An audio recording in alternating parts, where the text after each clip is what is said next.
आपको यह जानकर विश्वास नहीं होगा कि पावर ट्रांसफार्मर में कोई गतिशील भाग नहीं होता है, फिर भी यह 11,000 वोल्टेज को अप डाउन कर देता है।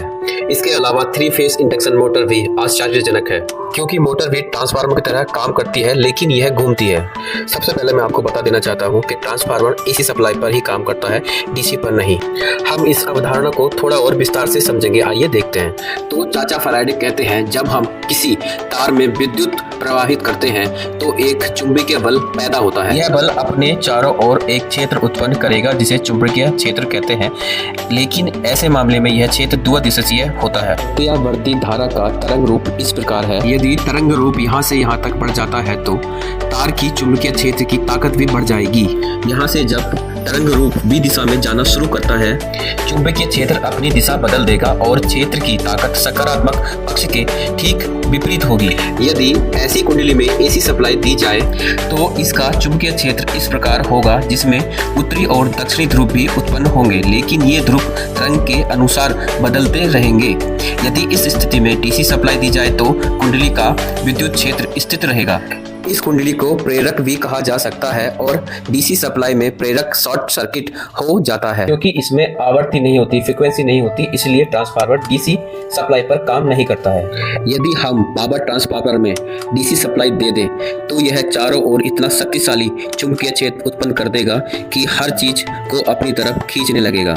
यदि हम इस कुंडली के पास एक और सामान्य कुंडली ले जाएंगे तो यह चुंबकीय क्षेत्र रेखा दूसरी कुंडली को काटेगी। जिसके कारण इस कुंडली में भी एक बल उत्पन्न होगा, जिसे अपेक्ष में विद्युत धारा बल EMF कहते हैं, और वोल्टेज का दूसरा नाम विद्युत बल है। इस चुंबकीय क्षेत्र रेखा को तकनीकी भाषा में फ्लक्स रेखा कहा जाता है।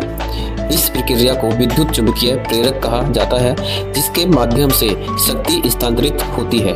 तो एक तरह से वायरलेस पावर ट्रांसफर हो रही है, और वायरलेस चार्जर भी इस अवधारणा का उपयोग करके बनाए गए हैं। अब ये जानकर आपको बिल्कुल भी हैरानी नहीं होगी कि फ़ोन को चार्ज करने के लिए एसी सप्लाई से ही वायरलेस चार्जर बनाए जाते हैं, जबकि हमारा स्मार्टफोन डीसी पर चलता है। ऐसा कैसे हो सकता है? विद्युत ट्रांसफार्मर के कोने में कुछ ऐसी पत्तियां होती हैं और ये सभी लोहे प्लेट से लेपित होती हैं, जिसके बारे में हम आगे जानेंगे। और सभी प्लेट को एक साथ जोड़ने के बाद भी दोनों तरफ संचित कागज को लपेटा जाता है, जो एक इंसुलेटेड की तरह काम करता है, और उसके बाद दोनों कॉइल सेट हो जाती हैं। ट्रांसफार्मर की कॉइल कोर को नहीं छूती है। अब हम इस कुंडली को प्राथमिक और द्वितीय वाइंडिंग कहते हैं। जब हम पहली कुंडली को सप्लाई देते हैं, इसमें EMF बन जाता है और दूसरी कुंडली में पहुंच जाता है, जैसे वायरलेस चार्जर से मोबाइल फ़ोन चार्ज होते हैं। अब मान लेते हैं कि प्राथमिक वाइंडिंग में कुल टर्नों की संख्या 100 है तथा सेकंड वाइंडिंग में टर्नों की संख्या 50 है। यहाँ आपको यह पता ध्यान देना चाहिए कि प्राथमिक कुंडली के चक्कर EMF को सामान्य मात्रा